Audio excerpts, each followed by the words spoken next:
Games Workshop just reported the best year in its history.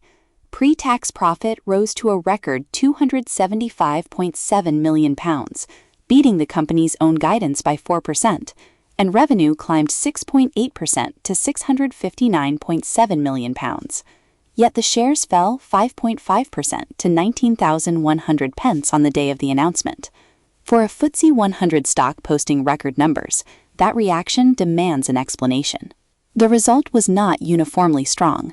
The core miniatures and hobby business, Games Workshop's main engine, grew operating profit 15.7% to £245.1 million, and Jefferies noted core operating profit was up 17% at constant currencies.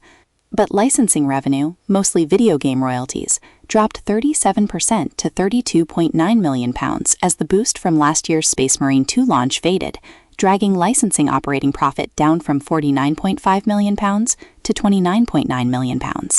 Games Workshop declared a dividend of 485 pence, down from £520 the previous year, even as Chief Executive Kevin Rowntree described the business as being in great shape.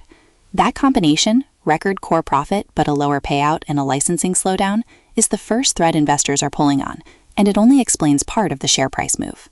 The company's own trading update opened with an admission.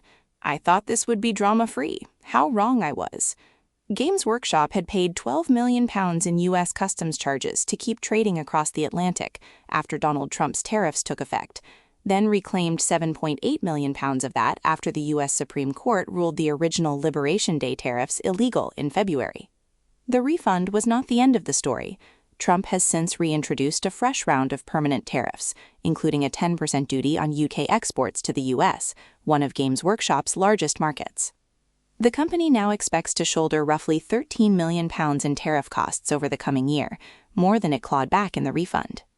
Analysts at Free Trade and Peel Hunt pointed to this forward tariff bill, alongside the licensing dip, as the reason shares opened lower despite the record results. Notably, the company chose not to classify the tariff cost as an exceptional item, telling investors, "Unlike some companies, we do not consider tariffs as an exceptional item, but rather part of the uncertainty of operating globally." Peel Hunt reiterated its buy rating regardless, calling the underlying performance strong against a tough comparative period, which suggests the tariff overhang is being treated by at least one broker as manageable rather than structural. Separately from the financials, Games Workshop confirmed in its latest report that it had investigated a few human errors in product marketing imagery this year, after fans spotted an apparent extra finger on a Space Marine in official Horus Heresy artwork and suspected AI generation. The company said the anomaly came from an artist blending miniature photography with illustration, not AI, but launched a formal review to confirm staff had followed its internal anti-AI policy. Games Workshop had banned AI use in product design and IP creation back in January, insisting none of its senior managers were enthusiastic about the technology. But CEO Kevin Rowntree acknowledged in the report that AI is now automatically embedded in third-party software, whether we like it or not, making it difficult for the company to guarantee AI is never used anywhere outside its own studio, something he said the business will have to monitor rather than fully control. None of the three threads, the licensing slowdown, the forward tariff bill, or the AI marketing scrutiny, are individually severe enough to overturn a record year of core profit growth. But together they explain why a FTSE 100 company beating its own guidance still opened lower.